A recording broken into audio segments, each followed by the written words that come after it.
వీక్షకులందరికీ నమస్కారం.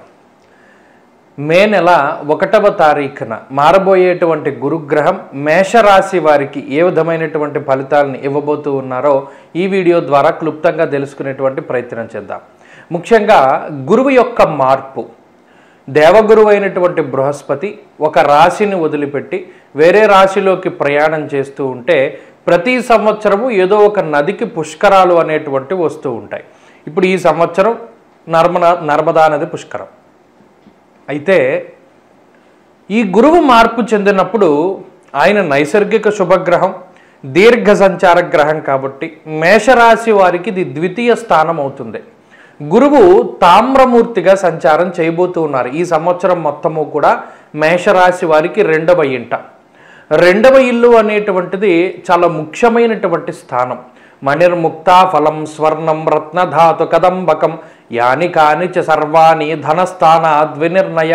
శాస్త్రం ఏం చెప్పింది అంటే రెండవ స్థానం వాక్స్థానం, ముఖస్థానం, అలాగే గొంతు, నోరు, వీటికి సంబంధించినటువంటి స్థానం, కుటుంబ స్థానం, ప్రత్యేకించి కళత్ర స్థానాల్లో ఇది కూడా ఒకటి.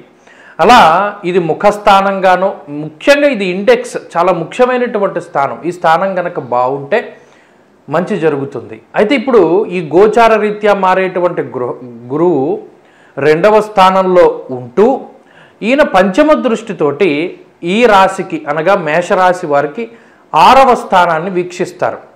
అలాగే సప్తమ దృష్టితోటి 8వ స్థానాన్ని వీక్షిస్తారు.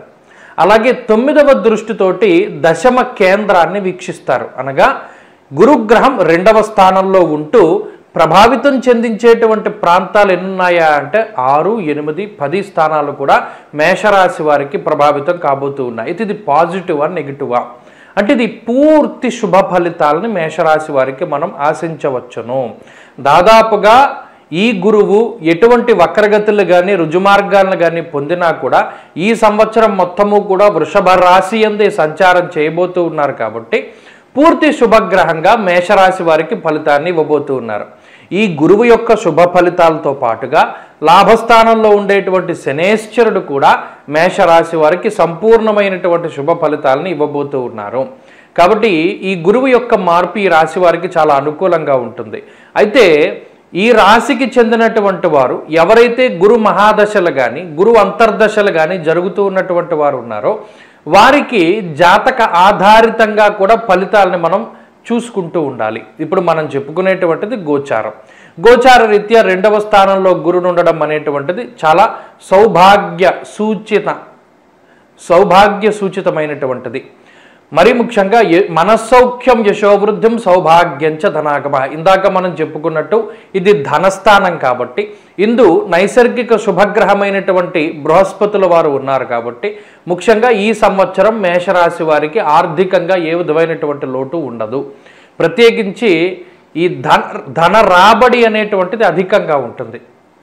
అనగా ఉద్యోగరీత్యా ఏదైనా ప్రమోషన్లు రావడం ద్వారా కొంత సంపాదన పెరుగుతూ ఉండడం, ఉద్యోగంలో గుర్తింపు లభించి ఏదైనా సత్కారము, సన్మానము, లేదా మరి ఏ ఇతర ఇంక్రిమెంట్లు, లేదా ఇలా గ్రాటిట్యూడ్లు ఇవన్నీ అంటారు చూసారు, ఇలా టీఏడిఎల్ రూపంలోనైనా సరే మనకి ఇదివరకు తీసుకునేటువంటి ధనం కన్నా ఎక్కువ మొత్తంలో ధనం ఈ సంవత్సరం చేతికి వస్తుంది. అనగా ప్రమోషన్లు రావడం దగ్గర నుండి, ఇంక్రిమెంట్లు జరగడం దగ్గర నుండి, ఏదైనా కాంట్రాక్ట్ ఉద్యోగాలు చేస్తూ ఉంటే అవి పర్మనెంట్ అవ్వడం దగ్గర నుండి ఇలా ఆదాయ మార్గం అనేటువంటిది పెరుగుతుంది. అలాగే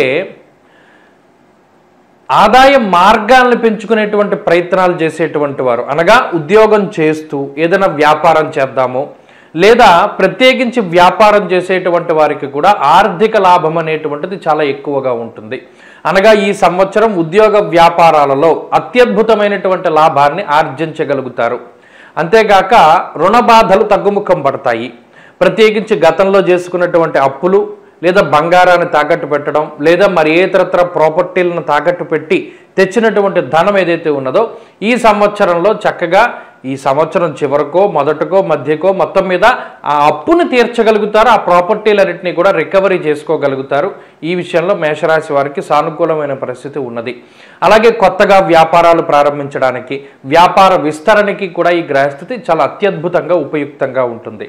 ఇక కుటుంబ స్థానానికి సంబంధించింది కూడా ఈ స్థానం. అందువల్ల వివాహాది శుభ కార్యక్రమాలు జరగడం, సంతానం అభివృద్ధిలో ఉండడం, అలాగే ఈ సంవత్సరంలో మేషరాశి వారు యజ్ఞయాగాది క్రతువుల్ని అధికంగా చేస్తూ ఉండడం, బంగారాన్ని కొనుగోలు చేస్తూ ఉండడం, వాహనాలని కొనుగోలు చేస్తూ ఉండడం, అలాగే మరి ఏ ఇతరత్ర శరీర అలంకరణకి సంబంధించినటువంటి వాటిని కొనుగోలు చేసేటువంటి పరిస్థితులు, గృహలాభాన్ని కూడా ఈ గ్రహస్థితి సూచిస్తూ ఉన్నది. కొత్త ఇల్లు కొనుక్కోవడము లేదా కట్టుకోవడము లాంటి విషయాల్లో కూడా అవకాశం ఉంటుంది. వాహనాలని కొనుగోలు చేయడము, అలాగే చక్కగా ఇప్పటివరకు మీరు ఎక్కనటువంటి ఏదైతే గొప్ప వాహనాలు ఉన్నాయో అటువంటి వాహనాలను ఎక్కేటువంటి ప్రయత్నం చేస్తారు. విదేశీయానానికి సంబంధించినటువంటి ఫలితాలు కూడా చాలా సానుకూలంగా గోచరిస్తూ ఉన్నాయి. ఇక కుటుంబ సభ్యుల యొక్క ఆరోగ్య పరిస్థితి మెరుగుపడుతూ ఉండడం, కుటుంబ సభ్యులకి ఉండేటువంటి ఇబ్బందులు తగ్గుముఖం పట్టడం, అలాగే ఒక కుటుంబ వ్యవస్థ ఏర్పడుతూ ఉండడం, లేదా దాంపత్య జీవనంలో ఏమైనా సమస్యలు ఉంటే అవి తగ్గుముఖం పట్టడం, ఉన్నతాధికారులతోటి సఖ్యత ఏర్పడుతూ ఉండడం, ఇటువంటి విషయాలు అన్నిట్లోనూ కూడా గురుగ్రహం తన యొక్క శుభ ఫలితాలని ఇస్తూ ఉంటారు. వీటితో పాటుగా విద్యార్థులు అత్యంత శ్రేయోదాయకమైనటువంటి ఫలితాలని అనుభవిస్తారు. అనగా మంచి మార్కులతో పాస్ అవుతూ ఉండడం, అలాగే నచ్చినటువంటి విశ్వవిద్యాలయాల్లో చక్కగా మీకు సీటు లభించడం, అలాగే ఉత్తీర్ణత సాధించడం, పోటీ పరీక్షలలో మంచి విజయాన్ని సాధించడం, విదేశాలలో చదువుకుంటూ ఉండడం లాంటి అంశాలు చాలా అత్యంత శుభ సూచకంగా కనబడుతూ ఉన్నాయి. అంతేగాక ఈ సంవత్సరంలో మీ పిల్లల తాలూకు పెళ్లిళ్ళు చేయగలుగుతారు, లేదా మీకే వివాహాది శుభకార్యక్రమాలు జరగవలసి ఉంటే జరుగుతాయి, సంతానోత్పత్తి జరుగుతూ ఉంటుంది. ఇలా సంతోషకరమైనటువంటి శుభ మంగళకరమైనటువంటి వాతావరణం మేషరాశి వారికి ఉంటుంది. దీనితో పాటుగా స్త్రీలకి కూడా ప్రత్యేకించి శుభ ఫలితాలను ఇస్తూ ఉన్నది. అటు ఆర్థికంగాను, ఆరోగ్యపరంగాను, సౌభాగ్యపరంగా కూడా గురుగ్రహం చాలా చక్కగా ఉపయోగపడతారు. కాబట్టి ఈ సంవత్సరంలో గురువు ఇచ్చేటువంటి ఫలితాలను కనుక మనం బేరేజ్ వేసుకుంటే మేషరాశి వారికి ఈయన తామ్రమూర్తిగా ఉన్నా కూడా అత్యంత శుభ ఫలితాలను ఇస్తారు. ఇంకా గురుబలాన్ని పెంచుకోవడానికి ఏదైనా ప్రయత్నం చేయదలుచుకుంటే చక్కగా గురువారాలు నియమాన్ని పాటిస్తూ ఉండండి. అనగా గురువారం నాడు శనగలను దానం చేయడం కానీ, పసుపు దానం చేయడం కానీ, ముత్తైదువుల యొక్క కాళ్ళకి పసుపు రాస్తూ ఉండడం కానీ ఇత్యాది పనులు చేస్తూ ఉండడం ద్వారా కూడా గురువు యొక్క బలం పెరుగుతూ ఉండి మరింత గురుబలం వచ్చి మరింత మంగళకరమైనటువంటి పరిస్థితులు ఏర్పడుతూ ఉంటాయి. అంతేకాక మేధా దక్షిణామూర్తి యొక్క స్తోత్ర పారాయణ కానీ, ఈ సంవత్సరంలో శ్రీ గురు దత్తాత్రేయ స్వామి వారు శ్రీపాద శ్రీవల్లభుల యొక్క దర్శనాదులు కానీ చేసుకుంటూ ఉండడం వల్ల కూడా మంచి ఫలితాలని మేషరాశి వారు ఆశించవచ్చును. కాబట్టి ఈ గురువు యొక్క బలం తక్కువగా ఉన్నట్టయితే ఈ రెమెడీలను పాటిస్తూ ఉండండి. ప్రత్యేకించి గురుబలం పెంచుకోవడానికి ప్రయత్నం చేయండి. స్వస్తి.